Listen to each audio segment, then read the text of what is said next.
Olá, aqui Marcelo Sicoli, corretor de imóveis em Brasília, e nesse canal, além dos imóveis que eu estou comercializando, eu vou começar uma rodada de entrevistas com personalidades do mercado imobiliário aqui da capital federal, de todo o Brasil e até mesmo do mundo, seja presencialmente ou via internet.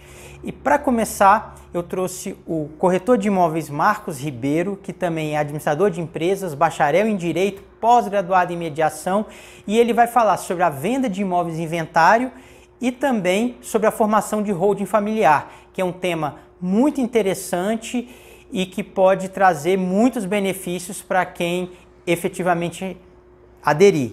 Acompanhe aí na sequência.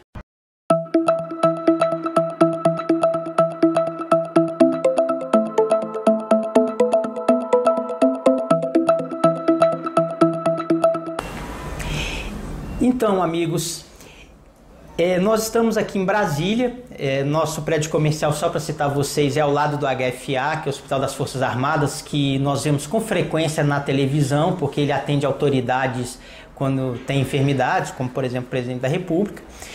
E vou começar essa rodada de entrevistas com corretores de imóveis, personalidades do mercado imobiliário, não só relativo aqui à nossa cidade, a capital federal, mas em todo o Brasil. Então eu pretendo viajar para outras cidades ou entrevistar pessoas pela internet, sejam em vários estados aqui do Brasil, até mesmo no exterior, para a gente ver o que está acontecendo no mercado imobiliário em todo o mundo. E para começar essa rodada de entrevistas, eu trouxe o Marcos Ribeiro. Obrigado pela presença, Marcos. Obrigado, Marcelo. É uma honra estar aqui com você hoje. O Marcos é um corretor de imóveis ativo. Ano passado vendeu mais de 30 imóveis, para vocês terem uma ideia. Ele é administrador de empresas, bacharel em Direito, pós-graduado em Mediação.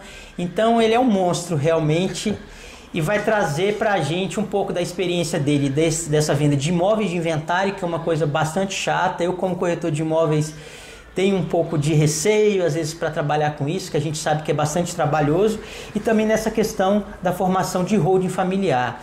Não é verdade, Marcos? Os corretores de imóvel, às vezes as famílias têm um pouco de dificuldade de trabalhar com essa questão do inventário, né? Realmente, Marcelo.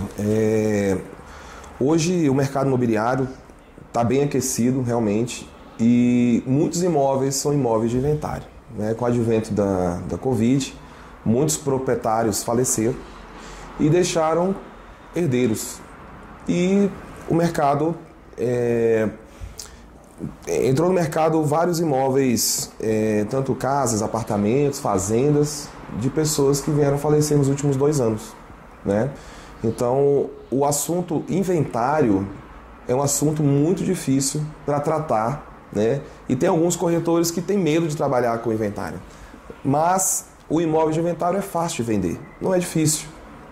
E o que eu trabalho hoje, eu uso as técnicas da mediação para, de certa forma, transformar esse momento de venda, né, que é um patrimônio, a pessoa ter certo apego, um momento de que a gente possa vender, cada um ter o seu quinhão, pegar a sua parte, automaticamente comprar outros imóveis, de preferência com a minha orientação, com a minha assessoria, né? Então, a venda de imóvel de inventário é possível.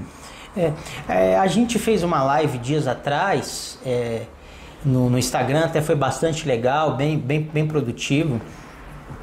E lá, Marcos, a gente explicou um pouquinho quando que é que um imóvel vai para inventário. Eu acho que é interessante situar nossos ouvintes de todo o Brasil. Quando é que o imóvel vai para inventário? É só imóvel que vai para inventário, outros bens também? E essa sua experiência que você comentou também nessa live, desses conflitos que existem ali nas famílias, tem um irmão que quer vender, o outro não quer vender, como é que é isso, mais ou menos? Então, na verdade, o imóvel que vai para inventário, ele faz parte do conjunto de bens do decujus ou do falecido. E ali pode ser bem imóvel, bem móvel, né, como relógio, joia, carro, mas geralmente os imóveis têm um valor maior, né? E o processo de inventário, ele pode ser judicial ou extrajudicial, mas tem que ser feito inventário para relacionar o patrimônio, né? Ou seja, o espólio daquela pessoa. E necessariamente tem que ser acompanhado por um advogado. Exatamente. Né? É uma atividade extremamente... É uma atividade privativa do advogado. Sim. Tem que ter uma petição, independente se é extrajudicial ou judicial, a figura do administrador da justiça, que é o advogado, né, tem que estar presente ali. E o Marcos é bacharel em Direito, não é advogado, mas vale lembrar que no nosso escritório aqui nós temos advogados especializados em Direito de Família, se alguém precisar. Tá? Então a gente está à disposição de vocês aqui em Brasília, no setor sudoeste, para atendê-los. Né? E você, ano passado, falando agora dessa experiência de corretor de imóveis, você vendeu quantos imóveis ano passado, Marcos? Então, ano passado eu vendi 32 imóveis. 32 imóveis. Em plena pandemia. Muito expressivo. Dos 32, 4 foram imóveis de inventário. Uhum. Eu tive a oportunidade de estar junto da família, mediar conflitos, imóveis que foram vendidos por meio de alvará de autorização de venda, porque o grande diferencial do imóvel vendido com alvará de venda é que o juiz faz a vez da família. Se tiver alguém que não concorda nem com a avaliação ou quem vai comprar ou quem está vendendo, seja o que for, o alvará ele dá a liberdade do comprador ir até o cartório fazer a escritura de compra e venda e mandar para registro. Certo. E nesse caso o alvará, como é que se solicita esse alvará? Quanto tempo demora? Tem que ter avaliação de corretores de imóveis? Como é que é feito isso? Exatamente. No processo judicial, é obrigatório que seja apresentado, né, no processo as avaliações, de preferência 3 avaliações. 3 avaliações. E também avaliação que seja feita por um corretor, né, que possui CNAE, de preferência. Né, o CNAE é o Cadastro Nacional de Avaliadores Imobiliários. Exatamente. Então, uma vez o laudo que ele seja feito por um profissional capacitado e habilitado, vai ter mais validade. Então, vai evitar alguma nulidade, alguma reclamação, né? Porque o corretor de imóveis, ele é o corretor capacitado para fazer a avaliação mercadológica. Certo. E eu também sou corretor que possui CNAE, nós apresentamos um PITAM, que é um parecer técnico de avaliação mercadológica. Aí isso vai lá para o juiz e o juiz, exatamente, baseado nessas avaliações, ele autoriza a venda daquele imóvel dentro daqueles patamares que foram estabelecidos pelas avaliações. Né? Exatamente. Então ele emite o alvará e o alvará vai dizer qual é o valor mínimo para uma negociação e que esse valor seja depositado em juízo. Sim. Aí você até relatou um caso de que aí tem um inventariante, que seria como se fosse o membro da família que está representando todo aquele inventário. Então, aí essa escritura é feita, não precisa ter anuência de toda a família, o inventariante vai lá no cartório junto com o comprador e tem a autonomia para poder fazer a venda desse imóvel, sem transtorno para quem está comprando, não é isso? Exatamente. Na verdade, o comprador, a figura do corretor nesse momento é muito importante, porque é o corretor que traz a segurança para o comprador. Então, é muito importante o corretor estar em comunicação com o advogado da família. Geralmente tem mais de um advogado. Sim. Né? Então, às vezes um advogado defende um lado, o outro defende o outro e você não consegue resolver se não tiver uma boa comunicação com os dois. Então, o principal é levantar as dívidas do espólio, porque geralmente imóvel de inventário tem dívida, que é IPTU, água, luz... Né? Manutenções a fazer. A questão das manutenções não tem um problema, porque o comprador já sabe que ele está vendo imóvel de inventário. E geralmente os imóveis de inventários não estão nas melhores condições. Porque geralmente o herdeiro, sabendo que não é dele tudo, ele usa, vai usando, e a maioria das vezes as dívidas do espólio são o advogado, o corretor, o IPTU, água e luz. Então nós temos que organizar isso, apresentar para o comprador e por meio do sinal de negócio deixar tudo isso quitado para apresentar para o juiz também, na hora de pedir o alvará, apresentar que existe um comprador, ele faz uma proposta formal que vai ser peticionado por meio do advogado, dizendo que tem o comprador, que ali está as contas que o comprador está disposto a quitar para poder solicitar o alvará e automaticamente, já com ele em mãos, já pode ser feita a escritura de compra e venda. E também registro. Interessante. É um processo um pouco complexo, realmente requer um profissional, mas para evitar esse tanto de imposto, às vezes até mesmo esse litígio que acontece em algumas famílias. Eu sei que o Marcos, além dessa formação acadêmica, ele informalmente é um psicólogo, porque tem bastante paciência para lidar com esses conflitos familiares. Então eu, por exemplo, já lidei com um caso de uma casa aqui na Asa Sul, que eram 5 herdeiros, então um dos herdeiros morava de uma forma muito informal na casa, parecia até um acampamento. Então a gente via que ele não tinha vontade de sair, não tinha para onde ir, porque um tinha uma boa condição financeira, o outro não tinha. Então são situações às vezes bem complicadas que a gente se depara.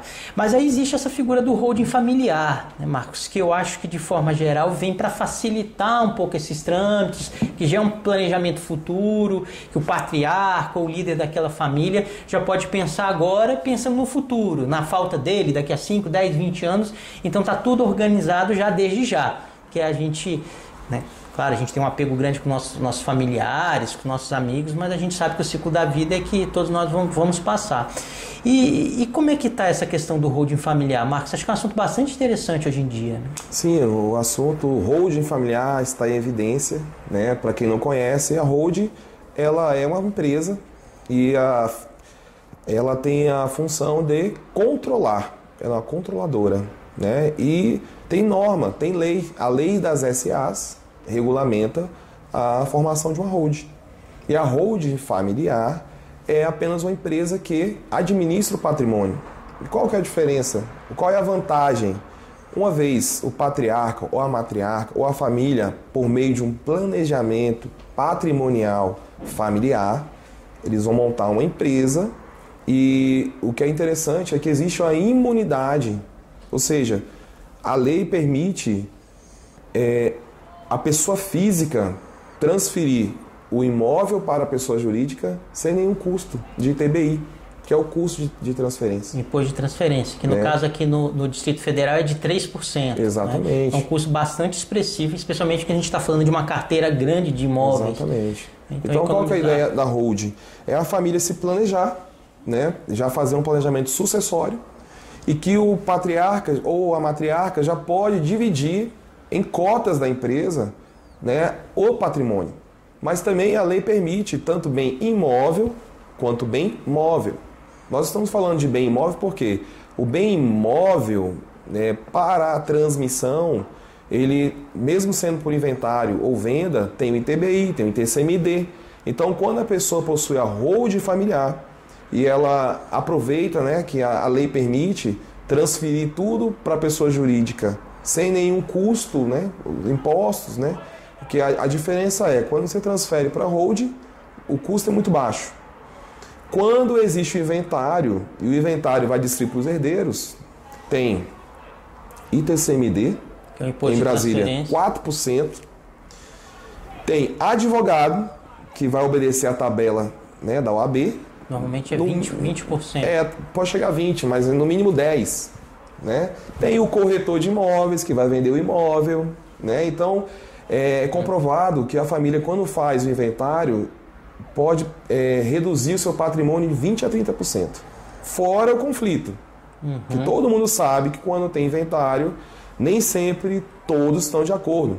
Nem sempre é consensual. Sim, é verdade. Né? Então, eu acho que é um parênteses muito interessante que você falou agora. Geralmente, os imóveis que nós vendemos, quem mora é um herdeiro. E o herdeiro que mora nem sempre quer sair. Inclusive, quando eu falei da confiança que o comprador tem no corretor, é também a responsabilidade do corretor que assume, né, de forma...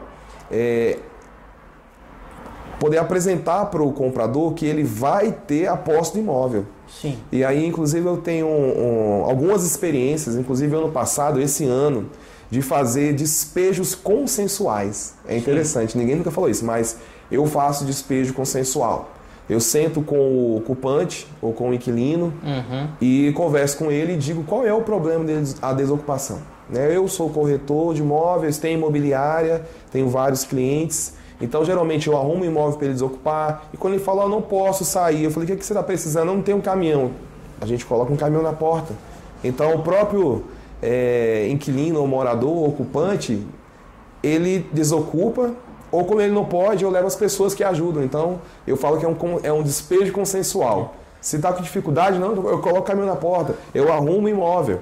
Então, a segurança para o comprador também é um corretor que se empenha e se dedica a deixar o imóvel desocupado. Sim. Tem solução para tudo, né? Tem solução para tudo. E para fazer essa holding familiar, é necessário um advogado, é necessário um contador? O que precisa? Qual é o profissional que vai elaborar esse plano? A holding familiar, no caso, a abertura de uma empresa, não é privativo do advogado. Quando não é privativo do advogado, por quê? Diferente do inventário. Se não tiver advogado, você não faz inventário. Ok?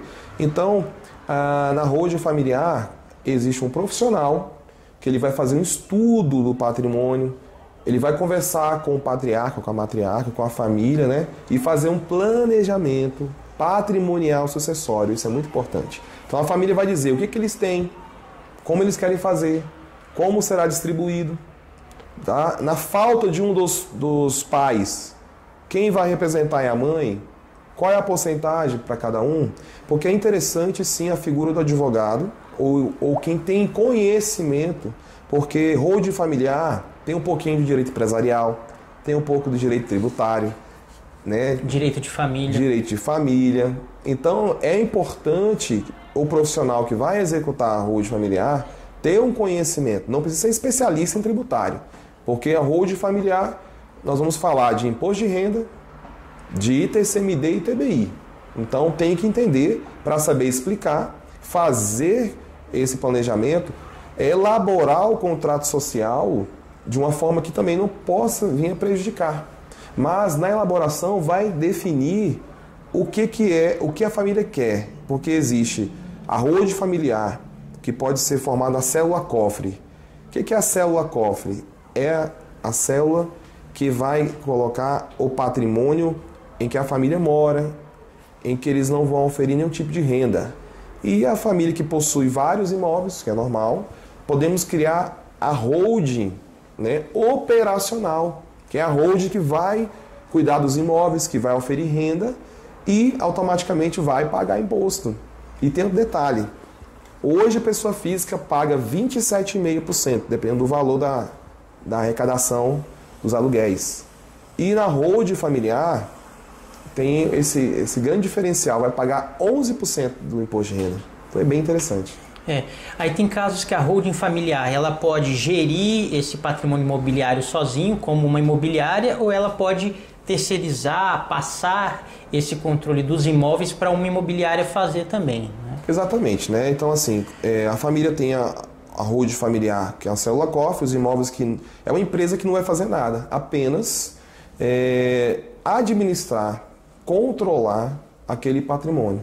E a operacional ela vai poder realmente, né? O nome já diz, operacional.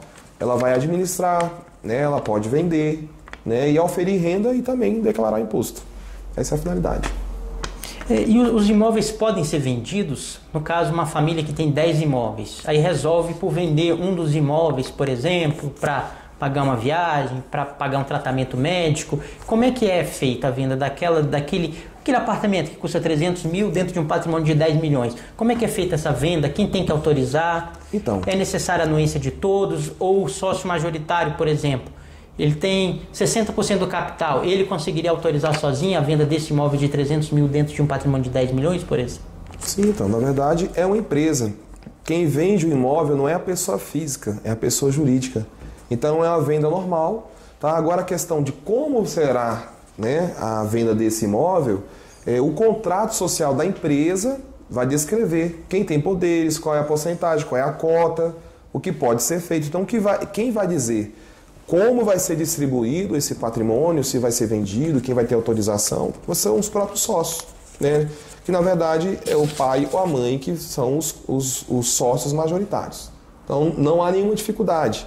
E o imóvel, uma vez sendo transmitido, né, transacionado para o comprador, se for pessoa física ou pessoa jurídica, vão pagar o imposto normalmente. E hoje em dia, Marcos, quem quiser fazer uma holding familiar, pode te procurar? Sim, né? Sim.